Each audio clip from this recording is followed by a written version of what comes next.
want to know what you're fighting for. Podcast by George. Podcast by George. Podcast by George. Podcast by George. Podcast by George. Oh, yeah. Hello, hi, how are you? Welcome into another podcast by George. Is that a great beginning or what? Those voices that you hear are the young daughters of a podcast by George listener who had heard the open that Ron Placone, the Los Angeles-based comedian, does, and they were running around the house singing it. I said, hold up your phone, record it. I'll put it on the podcast. I've had it on several times, but it tickles me every time I hear it. But anyway, let's get to today's topic. It's a serious one, a big moment for me. Iowa State University Professor Julie Rusa and students invited me to come in and talk about my career and talk about what they're focused on, which is the First Amendment rights. They have First Amendment seminar classes at Iowa State University, and this is one, and I'm there at the invitation at the behest of Professor Julie Rusa. So let's get right to it. Let's not delay. Here's her introduction to the class. We want to meet you first and foremost, so tell us a little bit about who you are and about your podcast. Then we're going to talk about Snowden, and then we'll end up the class with questions about your professional experience. So take it away. Okay, well, just to give you a quick spin through my life, really, and my professional career. I grew up here in central Iowa. I went to Drake University, had my degree in broadcast journalism, and then went to work at radio stations back when radio news was kind of the CNN at the time. We were the 24/7 news source before cable TV, and I was at WHO. Unfortunately, as it is today in a lot of places, it didn't pay very well, Professor Rusa, and I had to get out of broadcasting, get out of the active part of my journalism life, and become a marketer. Really to make money. Otherwise, I was going to have to travel around the country, live out of a suitcase. I had a young family. I had obligations. I just couldn't see doing it. So that's what I did. My journalism career is kind of a donut. I mean, the hole in the donut was the marketing career to make enough income to get to the point where I could retire early. And then I hit retirement a few years ago, an early retirement, and took a look around and talked to the folks at a radio station I used to work at and decided, I can still do this. And I think there's some things that need to be said. I can still contribute. I have this ability. And so I started Podcast by George, and I do focus a lot on the issue of journalism and First Amendment and freedom of speech. It's a big deal with me. I think it's under fire in our country. I think it's something that needs to be spoken about, and I talk about it often on the podcast. And I'm very happy to make a connection with you and your class. And the Edward Snowden presentation was outstanding. I'm very concerned about the situation with Julian Assange. And I'm here today to talk about any or all of that, whatever you want to discuss about me or about Snowden and Assange and people like that and First Amendment rights. Thank you. Welcome, then. And beyond this class, I really look forward to talking with you even more. You have so many interesting stories, I'm sure, to share. How long has the podcast been going? I've been doing the podcast about 3.5 years, and I started with audio only because I'm a radio guy. That's one thing I would say to your students. If they're thinking about starting a podcast, don't start with audio only. You'll see that recommended. But the real universe out there is for YouTubers. It's on YouTube. I mean, start with video, even if it's with your phone. I heard you encouraging them to do a podcast. It's not that difficult. You can do it with Zoom on your phone. I mean, and it is a podcast, but do it on video. Start out on YouTube. Build your audience that way. It's much easier if you already have an audience to transition into a podcast. That's what a lot of people are doing. There's a million of them, as everybody knows. But, Podcast by George just went over the 20,000 download threshold in audio version, and we're building an audience on YouTube and pretty popular on Facebook, although my demographic is different from your students, obviously. At my elder age, the people that have an affinity for me and my perspective a lot of times are of the older generation, and they're not real big podcast fans, I struggle that way with the older audience a little bit, but that's kind of the difference. As far as my own career is concerned, I consider. Do you want to hear about the WHO days or not? Is that anything your folks are interested in from a journalism perspective? Sure, yeah. I'll tell a couple of stories very quickly to maybe get people interested in me and see what's possible, what can be done.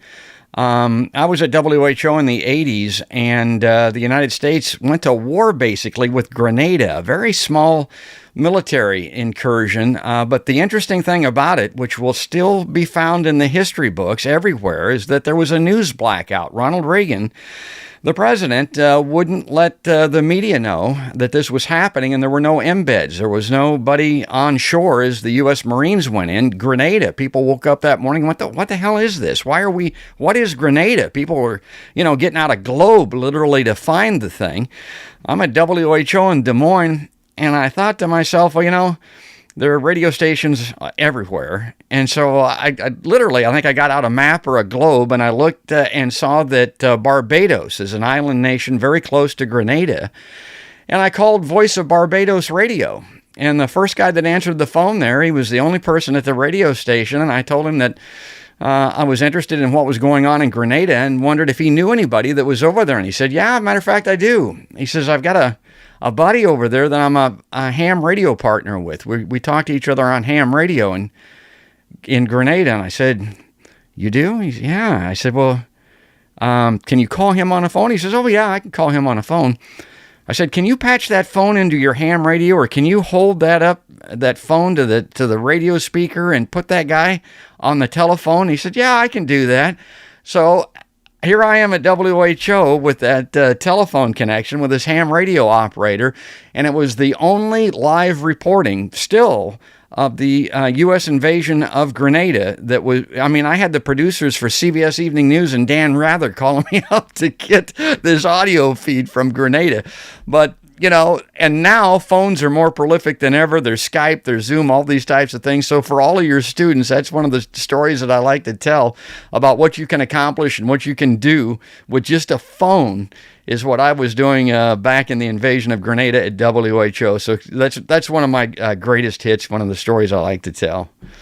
That's amazing. And the timeliness of that, I think, is important too, because last week, the students and I talked about the Andrea Sahori trial. Yes. Des Moines Register reporter her trial is actually starting today, everybody. I was going to tell you that. And I added a link to our Canvas site because supposedly the trial will be live streamed once it starts. It looks I didn't know that. Yeah. So, and I'll share the link with you too. It looks like when I clicked on the link, they're doing jury selection. So that part isn't being streamed as far as I can tell, but it said check back later in the afternoon for the actual trial. So, but your first comment about the media blackout and kind of, the government interfering with our ability to do our jobs is timely yet today. So we can just see how these issues continue to arise. And I love the creativity of journalists who work around that, and then they're not deterred. And I think that's the case here, George, with your story, and also with Andrea and how she is pushing ahead with this. So that's a trial to watch. I hope y'all will try to take time to either catch it live, especially if you've never seen a trial, that can be really interesting, or keep up on the news reporting about it. Huge story. Yeah, huge story, huge. Let me ask my students, if they will, George, just to unmute themselves and or turn on their cameras, just to say hello to you, let you know a little bit about who they are. There are about 9 of us here today. This is a smaller class, a seminar-sized class. I don't want to use all our time with introductions, everybody, but why don't you just give a hello to George, tell him a little bit about what your major is, what your interests are, and after we run through everybody, then we're going to come back around and get your comments on Snowden. Okay, and to make this a little more smooth, I'll call your names out because I see them on my screen. So Haley, you are first up here in the square next to George. Hello, I'm Haley. I'm a senior in public relations and communication studies here. So yeah, I'm almost done and excited. Hi, Haley. Gary. Hello, my name is Gary. I'm a senior in management information systems here at Iowa State. And this is my first communication style class, so this is interesting. Management information system. So you had to be particularly interested in what Snowden had to say, or should be. He's in your world. Yeah, sort of. I'm more of a business related, not information, but Well, a lot of what he talked about in his presentation was from the business of cell phone companies in particular. And a lot of his revelations had to come directly from private business. And that's interesting. Okay, I don't mean to interrupt, but...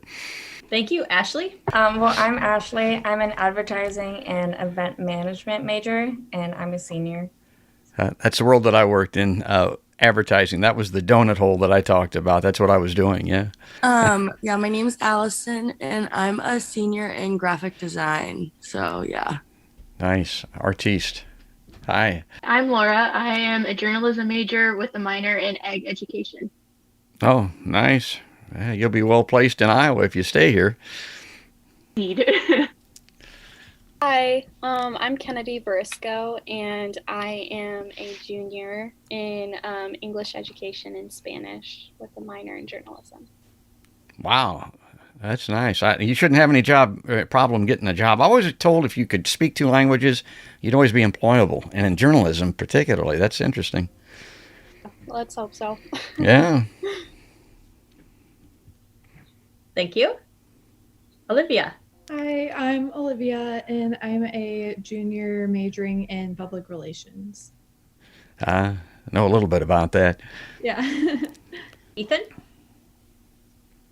My name is Ethan. I'm a senior in public policy and public relations. Nice. Man, you didn't put on that tie for me, did you? I work at the Capitol during the session, so. Good on you. I like it. There's Bergen. I'm Bergen. I'm a junior with a double major in public relations and Spanish. Okay. With that being said, then, George, I'd love for you, if you don't mind, to just pose a question about the Snowden lecture that you listened to the group here, and we'll see what kind of feedback we get. I guess the question that I would have, and I thought, I was kind of concerned that maybe there wouldn't be questions for him afterwards, or that they wouldn't be very good, but they were actually spot on, very good questions for Snowden after it was over with. How many in the group were that aware of his circumstance, and how many know what he's in exile for? I was interested to know how much awareness there was of Edward Snowden. I remember hearing about it when it first came to light, and once he actually was exiled into Russia. It was a big thing in my family, and certainly been a big thing in this class. So I'd say I know quite a bit about it. Just an observation that I had. Are you folks aware that this guy didn't even have a high school education, that he's got a GED and went to a community college, and basically, and I was thinking about those management information system skills or whatever, he got his job with the CIA in Washington, D.C. because he was there physically, but because he had those computer skills. I think that's an amazing part of his background, which was kind of the groundwork for everything that's come to pass since then. A guy without even a high school education, and in his presentation, what an articulate, smart guy he was, I thought. Yeah, I'd like to hear from the students too. What was just your reaction to just his presentation in general? And I know it's awkward, everybody, on Zoom. You don't know who's going to jump in and speak at any given time, but we're going to just roll with it. So, I'm curious though, what did you think about his persona? I speak before in a podcast style presentation, and I thought his presentation on Thursday was he seemed much more uncomfortable. Maybe that was just because he wasn't physically talking to someone throughout. Yeah. He was kind of just giving his spiel to the microphone. But I've heard him speak. He's been on the Joe Rogan podcast, and more of a free speaking platform. And I don't know, I've heard his spiel now 3 or 4 times, and it's always interesting to hear. He always spins it a little differently every single time he talks about his story, so it's just interesting to hear his perspective of the whole thing. I thought he was spinning it particularly for you folks because a lot of it focused on the phone situation, and of course everyone lives on their phones, and young people in particular. I saw his presentation on Joe Rogan also. I got to tell you the truth. When I see him talk, when I hear him talk, I'm impressed with him, and he frightens me a little bit. I mean, what this guy talks about is kind of scary. I always come away going, holy crap. I mean, what he's revealed, what this guy knows, what they know about us, I find to be scary. On Joe Rogan too, he gets very detailed into like specific things that he was shown during his time with the NSA and the CIA. So like just hearing some of his like personal stories about like some of the things he like actually witnessed while there, because I know he like spoke on like more of a broader sense what he was looking at as a whole, but some of the individual stories are like pretty frightening of like what he saw and what he heard. Does everybody know who Joe Rogan is?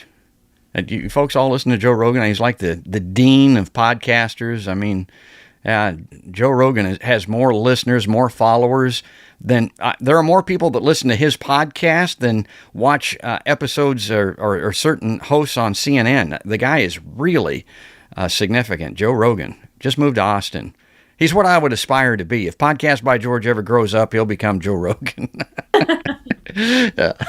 I remember him from whatever show he hosted. What was that, you guys? Maybe you're too young. It was Fear Factor. Fear Factor, yeah. And he's also a cage fighting announcer. And it's very interesting. It goes back to what I talked about earlier for those that might be considering about doing a podcast and that type of thing. Joe Rogan's a perfect example. Professor Russo knows him from that prior career and platform. It's easy to transfer that audience into a podcast and become what Joe Rogan is because of the Fear Factor and because of his cage fighting days and his background in those arenas, literally. So, and he's just monster big.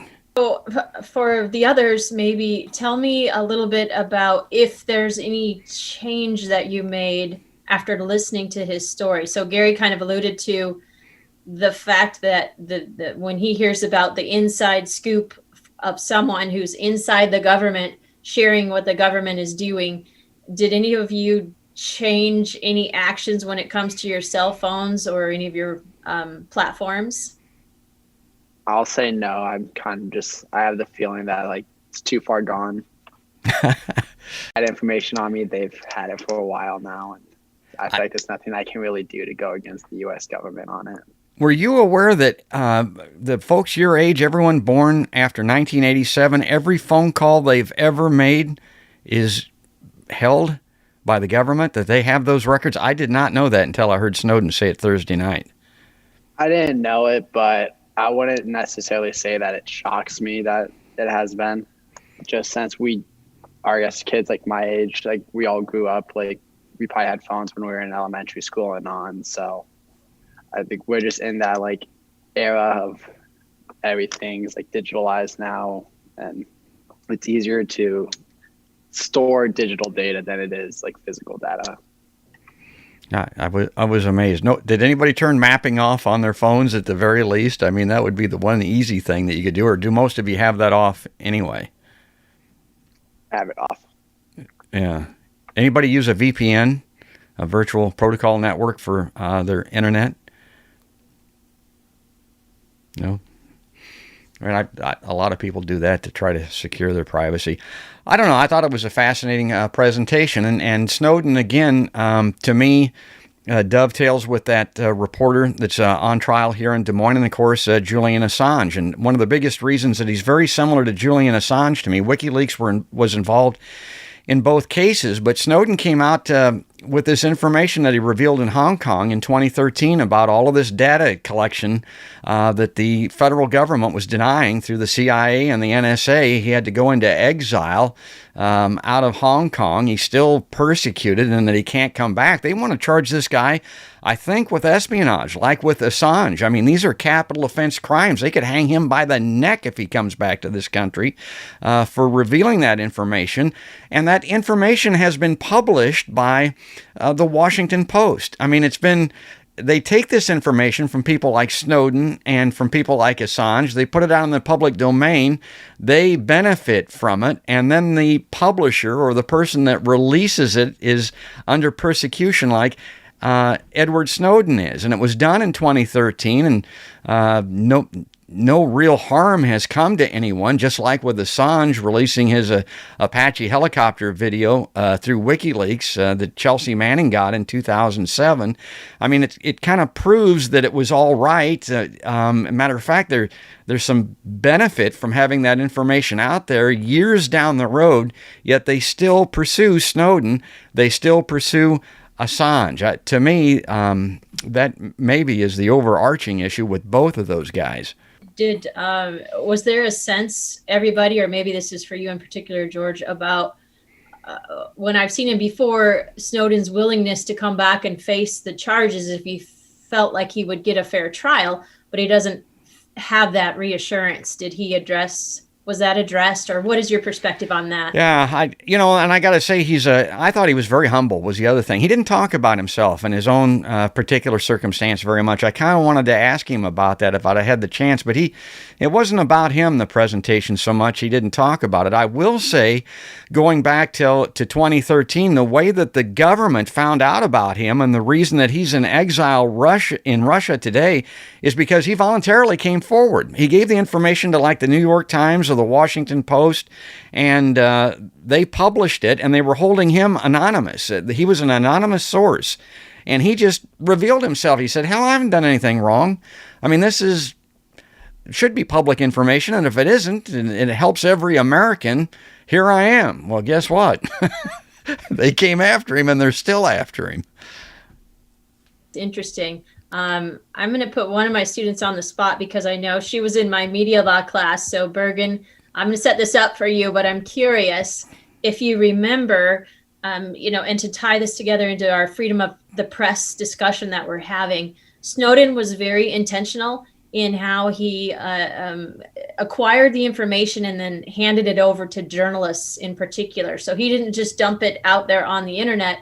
He had a sense of the importance of this information, and then he gave it to journalists in particular. Do you remember from class, or maybe just, kind of in general, why would someone take highly sensitive information like this and give it to a journalist in particular? I think if I remember correctly, it's because the journalist doesn't necessarily have to reveal who their source is. Like, they aren't legally required to do so.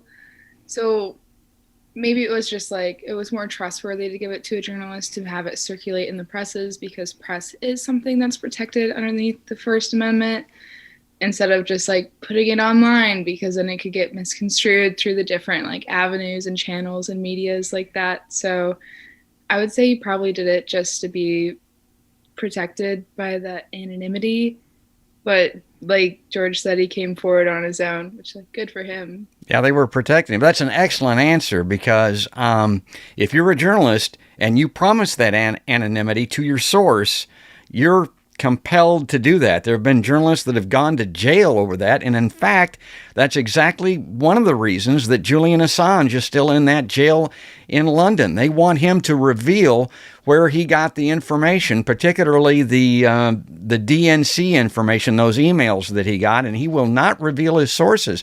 Donald Trump sent one of his emissaries in there to negotiate with him to give that information up, and they would let him walk after being held in solitary confinement and being charged with espionage, and the extradition process is still underway, and Assange refused to do that. I mean, the hardship that guy has endured, and a big part of it is he's protecting his sources. So you're exactly right. That was a fabulous answer, Bergen. Thank you. And I think it highlights this idea of freedom of the press, as we've been talking about. It's one of those 5 freedoms. It's specifically stated in the First Amendment that Congress shall make no law abridging that freedom of the press. However, we know there are some laws out there, but really it's very narrow when it comes to restricting our ability to report. And I think that says a lot about the responsibilities of journalists today and in years past. So with that being said, this can be for the students first, and then we'll bring it around to George too. But how do you all see the freedom of the press currently? Is it under siege? Is it as free as ever? What's kind of your sense when it comes to freedom of the press? I I would say both. Like, I would definitely say the free press is under attack, especially after the last 4 years. I don't think it's lost any bit of its freedom, though. I think the press is still just as free as it's always been. I just think it's being attacked for misinformation or misinformation, I should say.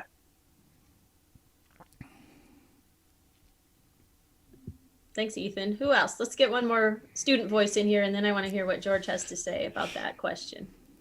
I would say that I would agree with Ethan on that, but I also think that like part of the freedom that comes with like the press is just like people trusting it also. And I think after like the political turmoil that we've had in this country and just like the major divide in what we've had, it's just people don't really believe the press as much anymore on some sides. On some sides they do.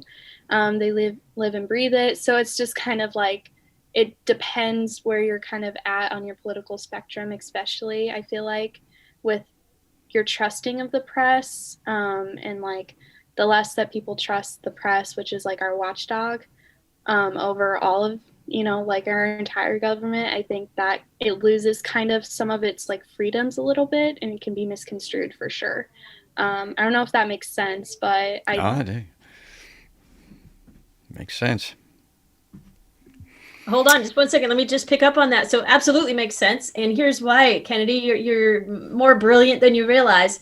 But according to a survey just last year, the distrust of the media is at an all-time high. And they do talk about what that means in terms of misinformation, conspiracy theories, all those kinds of things. We no longer have that kind of go-to, that center, the role that the press played back in the day when there wasn't so much information everywhere. So you're absolutely right to key in on this idea of trust. And the fascinating thing, I think, George, I want to get your response to that question and this too, though, but think about this. So here we have Edward Snowden talking about some of his firsthand experience with the government, and yet I don't know how that has affected our trust of the government. I guess I don't have a survey handy to know that. But then you contrast that with this idea that fewer and fewer people trust the media or the press. At the same time, it's kind of an interesting conundrum to think about. So, George, tell us what you're thinking. Well, it's a big question. I mean, it's a great question. It's a course study and all in itself. I don't know if I can get my arms around it that quickly, but I would say that a big problem with trust and freedom of the press is that the press itself, the media, if you want to call it that, the press always applies to print, but they're not defending themselves, and they're not doing a very good job of it. The conspiracy thing that you talked about, now, folks, I got to tell you, I'm on the left side of the political spectrum. I'm hard on the left side of the political spectrum. But Russiagate was a huge harm, I think, to journalism endeavors. That was an evidence-free conspiracy theory. Mueller investigated that. There was nothing there. They pursued that. And that greatly diminished American trust, I think, in the press. Russiagate's a good example. Julian Assange that we talked about over there, why the press isn't coming to his defense more. It was like Snowden that I talked about earlier. Both of those guys turned over information that was extremely important, that was published by The Guardian and The Washington Post and The New York Times, and they're not coming to his defense, not very strongly anyway, and they should be. We need to defend and come to the defense of whistleblowers and people that are publishing truth. I keep going back to Assange, but what he's really charged with espionage for is the release of the Apache helicopter video in Iraq in 2007. I don't know how many of your students are aware of what that is. It's on YouTube, but there was an Apache helicopter over Baghdad, and it mowed down 11 people in the street, and two of the people that it mowed down, they were all innocent civilians. Two of them were journalists. They were Reuters journalists, and Chelsea Manning got possession of this information, turned that video over to Julian Assange. He put that video out, and they have been after him ever since. They want him hung by the neck until he is dead because of that helicopter video. And I would look at it and I would say the reason that the media, that the press, that the news journalists aren't doing any better is because they're not defending themselves. If you don't defend the circumstance, my God, defend the 2 dead journalists that are out there that were shot down by that helicopter. I digress a little bit, but the thing that I would say in closing and it goes back to what your earlier student commented on a little bit about the politics of this. Right now, we're at a very important crossroads with freedom of the press and censorship. And it has to do with the sacking of the Capitol. And it has to do with the denying of Donald Trump of his Twitter account. And it has to do with censorship. My point of view, again, an old lefty like I am, and you folks are you're the future. But I'm the past. And I'm telling you, from my perspective, any censorship virtually, unless you're talking about troop movements and ships at sea during a time of war, censorship is always wrong. It's never right. The solution to censorship is good speech. The solution to bad speech is good speech. Unless it's illegal, unless you're causing harm to someone, then you charge them under criminal law. But you don't censor journalists. You don't censor free speech. You don't take away platforms and close off YouTube accounts and Twitter accounts and all those types of things. I'm dead set against that. And to me, that has a lot to do with where we're at with freedom of speech in America today. We've talked a little bit about that point and some of the confusion when it comes to sort of a literal reading of the First Amendment and how it applies to the government. And so therefore, the actions of social media, for instance, are not affected by that idea. But certainly the concept of censorship is a broad one. It goes beyond what the First Amendment is about, and it comes right around to kind of what our philosophy is in terms of the free flow of information in general in our society. So as far as the students, and kind of their reflections on that, I think it would be interesting to hear from them as they've grown up in this social media realm, much more so than me. I struggle to keep up, frankly, with all of these channels. I'm still trying to figure out TikTok. I see my daughter doing this stuff like around the house all the time. I figure that's a TikTok thing, but I don't really know. So maybe if one of you, the students might want to share about that concept. Like, do you think social media should kick off or ban individuals, or should it be more of a free for all? And like George said, may the best voices win. Unless there's criminal activity. I mean, I don't want to argue that point. If somebody's threatening to harm someone or harming someone, that's different. There are laws on the books for that. I'm all for that, but against censorship. Yep. It's kind of been brought up a lot at like the Capitol this session. And then I remember, I think it was one of the Supreme Court justices said that in this day and age, like Twitter and social media is the new town square. So basically like it's now like the public forum. So I don't think, going off agreeing with what you said, George, like I don't think you can really censor people on those. Well, I mean, you can, but I just don't think it's right to do on Twitter, even though it's a private company. It's still like everyone uses it. It's the public square. It's where people get a lot of their information. I also agree that you shouldn't really censor. I think the problem comes in with this new cancel culture that we've developed as a society, and like people should be allowed to say what they want. But the problem is that the things that they say when they're still learning about something or they're still trying to understand a concept, they may say something that is not okay to say in this day and age now. And it was never really okay to say, but they may say something and it's brought up, something they said from 10 years ago, it's brought up now and they're canceled for it, which is a problem because people say a lot of things in a lot of different places. The internet, it lasts forever, whereas like a real town square kind of dissipates. So like that's like the problem, I think, with a lot of it.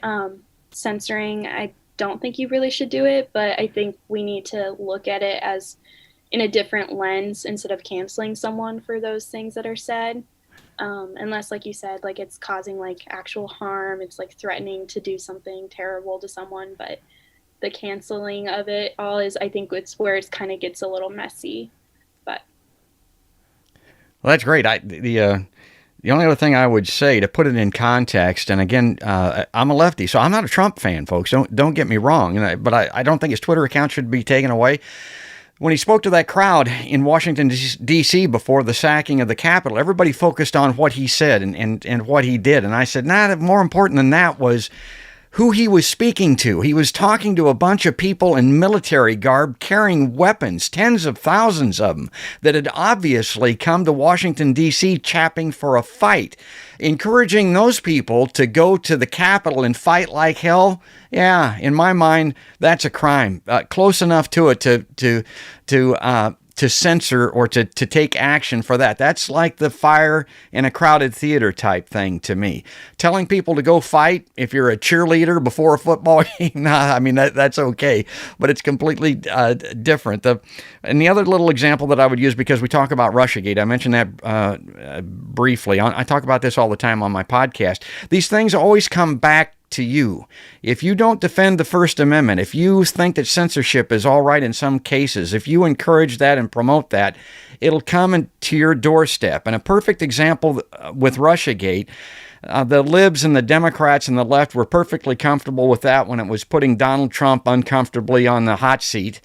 And the Mueller investigation, everybody pursued that. But if you'll recall in the primary, when Bernie Sanders went to South Carolina and the decisions, that was being made, basically, the fix was in almost, who the Democratic nominee was going to be, what did they do? They Russiagated Bernie.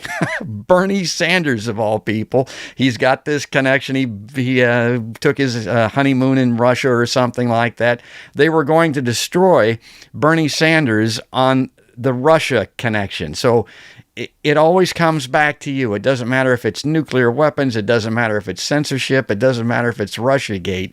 You can't get behind those types of things because it'll always come back to bite you.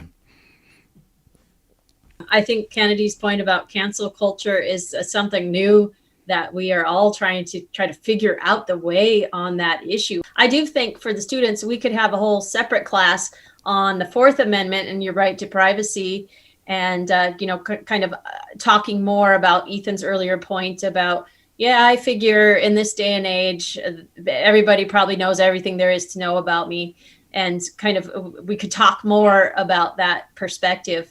But for now, we're already running up against the end of our class, and I want to give the last 2 or 3 minutes to George. I'd love to hear a little bit more about what drew you into journalism. We know what kind of took you away from journalism, but what drew you in? And then it's clear that you were kind of chomping at the bit to get back into it. So why is that?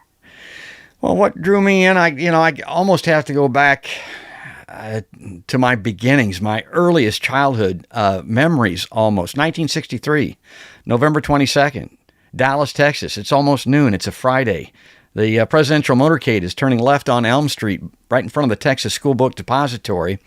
And Lee Harvey Oswald is up there in the 6th floor window with a 6.5 millimeter Mannlicher Carcano rifle.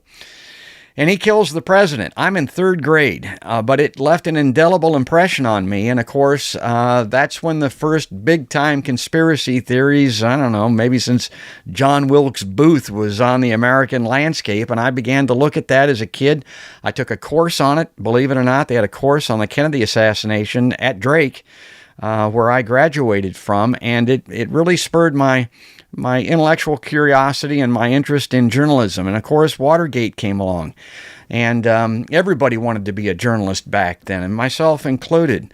And by the way, where is Robert Woodward? I would like to pose that question to the entire audience here, again with Julian Assange. Woodward used, I keep going to Assange, but he used a whistleblower. That's who Deep Throat was. That's where Watergate came from, the movies, the books, the career of Robert Woodward, all of those types of things. And Woodward is not defending Assange. Again, I am perplexed and bemused by this. I do not understand why that's the case. And he is deeply entwined in access journalism to the CIA. His entire career has benefited from his connection to the CIA. I don't know if that's part of the reason or not, but again, I digress. But so anyway, that's how I got my interest in reporting and in journalism, and I had success with it when I was at WHO. I had first live interview on air again with a telephone with a survivor of the U.S. Embassy bombing in Beirut in 1983. I had a story that had a strong ISU connection. I know we're running out of time. I'll just give you the highlights of this, but there was a guy named Thomas Sutherland that was kidnapped at American University, again in Beirut, and he was teaching agriculture, and that came across the newswire when I was at WHO, and so I called Iowa State University and said, you guys ever hear of Thomas Sutherland? They said, hell yeah, he taught here. He graduated from here. We know Thomas Sutherland. Why? What happened to him? Well, he just got kidnapped. He was the second longest held hostage in that Beirut war over there in the mid 80s, and that was Thomas Sutherland from Iowa State University. So, you know, I broke a lot of stories, and again, I did it with a telephone, and that's still accessible. That's still available to all of your students, and I would just encourage them to, you know, do what Snowden talked about. I thought his closing comments were just great. I even wrote them down. I'll read that, and then I'll shut up here. But Snowden's last comment in the interview that he had at Iowa State was, he said, a lot's changed since I had to go into exile. It's a free country. He says, think for yourself. These problems are correctable. He says, don't be afraid. Progress comes from risk. Don't stay safe. Stay free. And I thought, my God, that sums it up. That's why we do this. That's why you're going to do this. That's what journalism is all about. Don't stay safe. I mean, it takes courage. War correspondence, what Snowden did, what Assange is doing. It takes bravery. It takes guts. It takes sacrifice to be able to do to go down the path that you folks are embarking on. So I just give you a thumbs up and all the encouragement in the world. Go get them. Well, thank you so much. George, stick around after the call here so I can chat with you just a minute. We are so thankful for you being here. Thank you to the students. You know, your comments always amaze me. I shouldn't be that way, but you always enlighten me to something. So I appreciate you listening to the Snowden lecture, writing about it, and now sharing some of your thoughts. I will see you all on Wednesday. Have a great rest of your Monday, everybody. And if any of you want to stick around and ask George some questions you didn't get to ask, you're welcome to do that. But I also know for many of you, you have to get to your next commitment. So thank you, and we'll see you Wednesday.